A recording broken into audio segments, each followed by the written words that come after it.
Today, I want to figure out the best option for butter chicken in the city. We'll compare a few restaurants that are claimed to be the best by TikTok, YouTube, Reddit, and traditional media. And then we'll make an authentic online recipe to see maybe the best option is at home. In case you didn't know, I'm not an Indian grandma, but I do find this guy attractive, so I'm halfway there. And I should be able to make a great butter chicken for you all. Our first stop is definitely YouTube, and I immediately realized YouTube viewers aren't that into restaurant reviews. The divide I see is TikTok and Instagram, people focus on restaurants, and on YouTube, people like recipes more. I see a moderately popular review of Moti Mahal Deluxe. That caught my eye because I think the origin of butter chicken was from a restaurant in India named Moti Mahal, located in the northern region of India. Similar in New York City, Moti Mahal Deluxe is all the way up north on the Upper East Side. Bruh, that's so far, it's like a whole nother city. Last time I went there was for the bagel video last year. It's probably my least favorite area. I told you guys before I have bad memories associated with it a couple years ago when I lived here. The inside seems nice. It looks like it was the most trendy spot in town 30 years ago. My only complaint would be that this little glass blockage of a dining space is literally in the street. So you're sitting on the sidewalk and people like walking around you. Also, a lot of my female viewers have been asking this. Let me show you my annoying roommate's jawline real quick. What do you guys think? You learn something new every day. I just learned that Mur Makhani is butter chicken in Hindi. Gotta feed the camera first. Look at this pizza. I know that the best way to eat Indian food is always with your hand. I heard this from my Indian friend. Apparently, when the silverware touches your saliva, the chemical reaction makes food taste differently than when you eat it straight with your hands. So to get the best flavor, you really shouldn't touch your spices and gravy with anything other than your own body. And I clearly did here. There's no Colonel Sanders, but I'm a sucker anyway. The naan tastes like frozen pizza crust heated up. The gravy's kind of bland and the chicken breast is so dry, kind of choking me a little bit. And not in a way that I enjoy, you know. I'm kind of disappointed in this place. I'm gonna give it a 7 out of 10.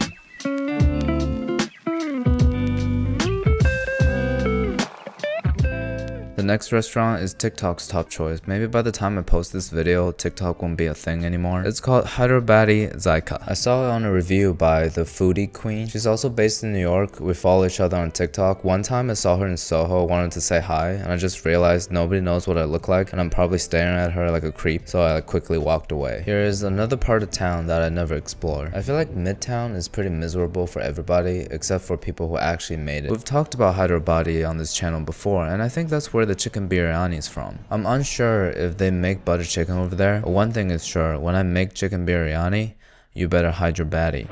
First of all, these prices are looking amazing. They're like half a cocktail in the West Village. And this one says must try, chicken thigh. And to compare that, we also gotta order the butter chicken with the breast. Bro, this is how you know. This is legit Indian food. Okay. You get regular naan this time? No, roti, bro. These look amazing. I love the dishes that they use here. I've never been to India, but imagine the authentic places all use metal bowls like this for curries. First, we're gonna give the house special sauce a try. This is like their own interpretation of a butter chicken. On the menu, it just said thighs with a homemade creamy sauce. Sounds a little sus, but I can tell that it's cashew-based sauce, so gotta love a good naan. It's very deeply flavored. I guess if we can say about every dish we're gonna order today. If I have one word to describe this dish, it will be balanced. The spice mix aren't too strong for the aromatics and the nut butter cream. Everything blends together really well into a good texture. And the chicken thigh is very well seasoned too. Next up, actual butter chicken with breast pieces. Personally, I prefer roti over naan because I feel like roti is way more flat and easier to grab things. As expected, the tomato usage of the actual butter chicken is way more intense, so the sour taste really speaks through there. It is hands down the best butter chicken I've ever had, but at the same time, having just tasted their house-made creamy sauce, this is such a difficult choice to compare the two. Each bite gets better. It's so rich and flavorful. I'm gonna have to change the score of the last place because it's not even close to this one. I highly doubt that any restaurant I'm gonna visit for the rest of the day is gonna top this one, so I'm gonna make the statement that this is the best Indian restaurant in New York City. They even give us free bread pudding as dessert. There's some more cashews in it. I'm gonna give this a 9.5 out of 10. Getting butter chicken is a great way to prioritize your mental health. Let me introduce you to today's sponsor, BetterHelp. As many of you know, I've been fairly stressed for the past few months preparing for school applications, largely because I wasn't the best student back in undergrad and have never been particularly strong at standardized testing. I can't help but feel like my academic past is holding me back from the future I envision for myself. The anxiety coupled with the long waiting period has left me feeling overwhelmed. That's when I realized that it's okay to ask for help. BetterHelp is an approachable way to start your first session of therapy. The app is easy to navigate and it helps connect you to the right therapist based on your personalized needs. In most cases, you'll usually get matched within 48 hours after filling out the questionnaire. You're able to choose the format most convenient for you. For example, if you're uncomfortable showing your face through an online video chat, you could go with the text or call options. Even if you don't feel like it's the right fit, you have access to over 30,000 therapists that you can switch to with no additional cost. If you think therapy might benefit your mental health, click this link in the description or visit betterhelp.com/FutureCanoe or choose FutureCanoe during sign up. You'll get a special discount off your first month of therapy if you do. Before we move on to the next video, let's talk a little bit about the difference between chicken tikka masala and butter chicken. I didn't know any of it before making this video, so I'm really excited to share it with you. As we talked briefly about before, butter chicken was invented at Moti Mahal in Delhi by 3 Punjabi restaurateurs, 2 Khudans and 1 Thakur. Apparently they were Pakistani immigrants at the time. The dish was created as a way to repurpose leftover tandoori chicken to prevent the cooked chicken from drying out. The chefs simmered in a rich, creamy tomato gravy, giving birth to the butter chicken. So to make the best, most authentic butter chicken, you actually need to perfect the art of making tandoori chicken first. I doubt that anybody in New York City has a tandoor, so. On the other hand, chicken tikka masala, often attributed to Indian chefs in the UK back in the 1960s and 70s. Adaptation to the British palate with creamier and spicier flavors, they really wanted that spice they missed out on for hundreds of years. Often considered a British invention and is one of UK's most popular dishes. Sometimes chicken tikka masala is called Britain's national dish. I guess it's pretty similar to the American General Tso's chicken and the predecessor sweet and sour pork. But regardless, authentic or not, British or Indian, good food will always be appreciated by everybody. Moving on to the next platform, when I googled best butter chicken in New York City, a Reddit page came up and they recommended Atithi. Now it's telling me to go all the way to Williamsburg. I've only been to Brooklyn twice since I moved to New York City, and both times for filming a video. I'm not one of those people who only likes Manhattan. I just don't like to go outside in general. Atithi. This restaurant is interesting. They don't have butter chicken on the menu. Gonna downvote that Reddit user. On this side, you got Middle Eastern camel painting and traditional Indian decoration, and Santa on the other side. Like, even I took down the Christmas decoration, you know. Here's the butter kitchen, and to reward my roommate for not being so annoying today, I ordered his favorite dish, saag paneer. I've never had it. I guess it's like a spinach artichoke dip at the Cheesecake Factory. The waitress told us even though there's no butter chicken on the menu, they can still make it for us. So I guess we can call this a secret menu item.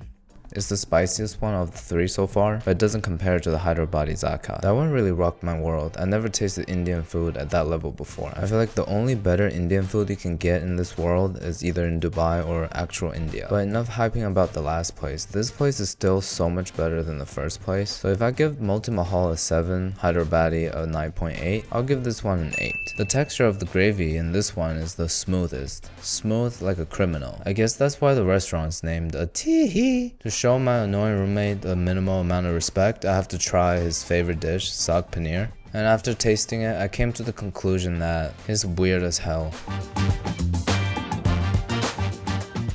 Before we go to our last Indian fine dining restaurant for dinner, let's learn together an authentic butter chicken recipe from online. I'm gonna pick the most highly reviewed. I am a little concerned because the domain of the website is Indian healthy recipes. I don't really trust healthy recipes, but Swathi's name is pretty swaggy, so let's just roll with it. Going through the first step, I already know this is authentic because look at the list of spices you need just to marinate the chicken. I was gonna do my usual thing and just replace it with gochugaru and curry powder altogether, but new year, new me, you know. I'm gonna take you to somewhere special.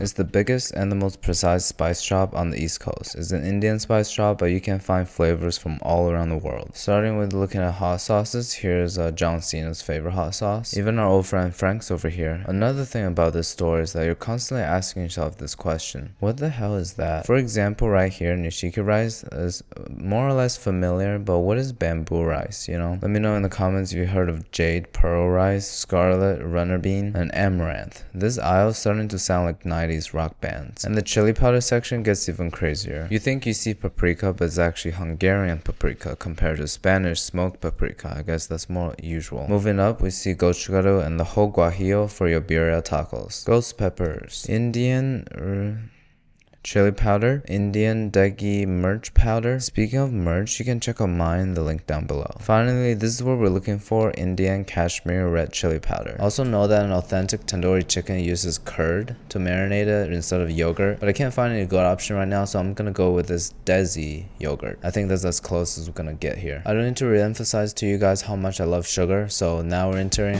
the sugar zone.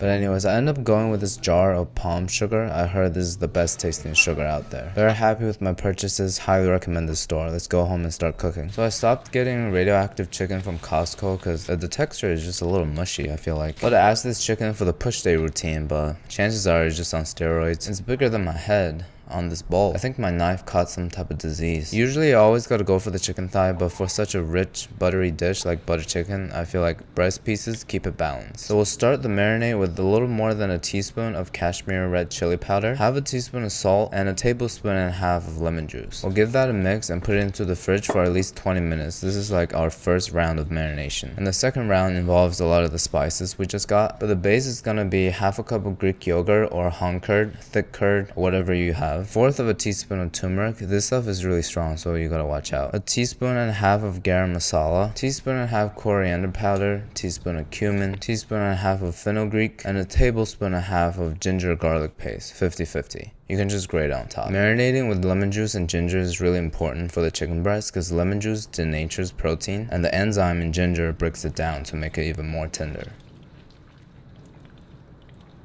We'll put the lid back on at least 4 hours to overnight. As we talked about before, an authentic recipe needs tandoori chicken. I don't even have a properly functioning oven, so we're gonna try to imitate it with an air fryer. I took out the screen, oiled it down. We're gonna space the chicken apart so that it has a little bit of space for the air to come through. And we'll put the air fryer on max broil to recreate that high intensity environment, and we'll do it till it's a little bit charred. While the chicken is cooking, we're gonna prepare our gravy. The base of it is gonna be an onion tomato blend. You can cut the onions into whatever shape you want because we're just gonna saute it a little bit and blend it up together. The next part of the base is gonna be tomatoes. I got these fresh tomatoes.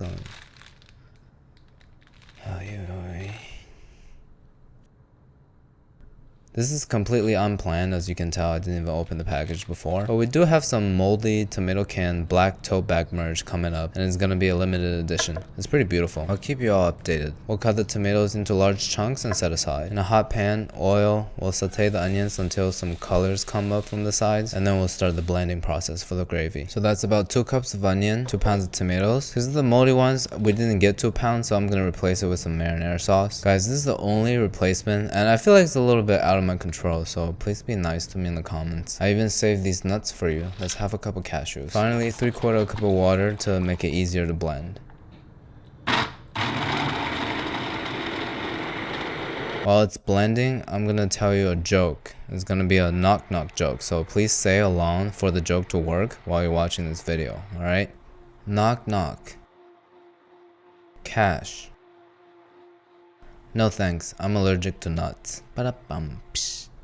You're gonna need to blend for way longer than you think until everything's smooth. You don't taste like the granular nuts in your mouth. We'll set it aside and work on the rest of the ingredients for the gravy, which is 1 green chili. We're gonna chop it a little more fine than the onions because we're not blending it this time. Besides the powdered spices, we're also gonna do some whole one, and the recipe says 3-inch cinnamon, so about this big. I'm pretty sure this is 3 inches. 3 pods of cardamom. This used to be worth more than gold 200 years ago. And then 5 cloves of cloves. Melting 2 tablespoons of butter. We're gonna make it nice and foamy. We'll keep it on medium heat and toast our whole spices. Toss it around a little bit. Once you can smell the fragrance, we'll add in the ginger garlic paste. About 2 tablespoons. We're frying everything on medium heat so it doesn't stick too much. Followed by the chopped green chili. When everything is starting to pick up color, we'll turn off the heat and add our spice powders. 3 teaspoons Kashmiri chili powder, 2 teaspoons garam masala, 2 teaspoons coriander, 1 teaspoon cumin, and finally just a tiny bit of turmeric. Once it's mixed together, we can turn the heat back on now. This is when we're gonna start cooking the nut blend.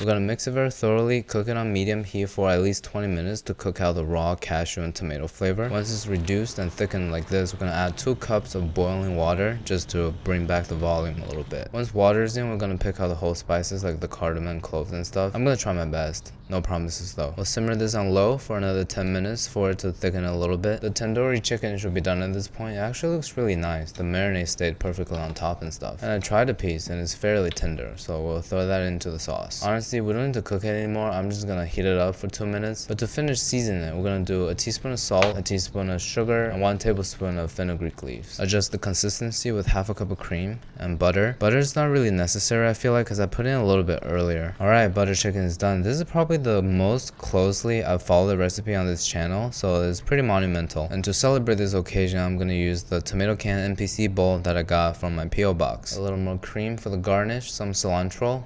And look at that, the whole apartment and the hallway smell so good, my neighbor's son's gonna start crying out of jealousy. Without further ado, let's give it a taste and rate 1 through 10.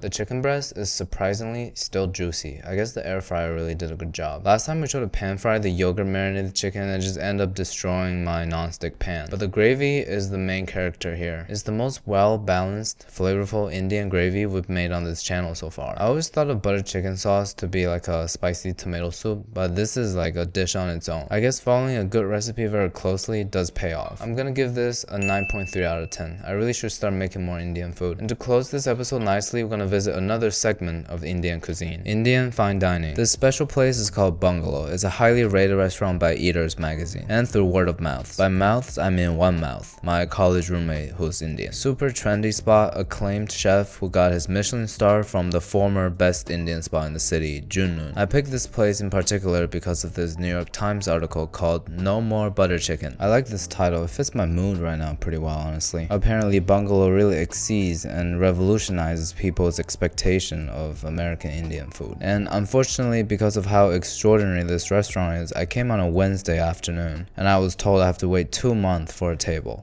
So we can't do this. But no need to worry, the head chef of Bungalow was formerly trained at Junnoon, who also claimed to be the best Indian fine dining in the city. I got us a table and let's go over there. So the first thing I did was order a mango lassi and a shot of Captain Morgan's spiced rum. If you're starting to judge me, I'd like to remind you that I have free will and so do you. 9.9 out of 10. It's $98 for 3 courses. I went with 3 people, so we ordered 3 different type of appetizers. We have a chili fish, ghost pepper chicken tikka, and a grilled paneer with pomegranate sauce. I found out the best way to eat it is actually dipping the ghost pepper chicken into the pomegranate sauce. Second course, we have 3 curries, 3 dals, and 3 pieces of naan. It's not just any naan, it's their house special naan with za'atar spice and Gruyere cheese. The only thing that can make this better is to scrape some raclette on it. This yellow dal is topped with shaved fresh black truffle. I can't really taste the truffle anymore after all the spices. This is their fancy butter chicken. They still use breast. I think it's a lot richer. In terms of the consistency, texture, and flavor, this might be the best butter chicken in the city. However, price-wise, it only comes in the prefix, so I'm gonna have to give Hyderabadi still the top score. And then we have a ghost pepper chicken tikka curry and a lamb korma. Both are very good. What do you think of my hand eating skill? Check how I grab things. So as you can tell, we hated it. For dessert, this is a kofi cake. Kofi is a popular frozen treat in Pakistan. Pomegranate mousse and frozen yogurt. And this is their famous mas rice pudding with nuts and stuff. I love how they torch the banana on top. Overall, I had a great meal. I give this place an 8.7 out of 10. But with a spiked mango lassi, 9.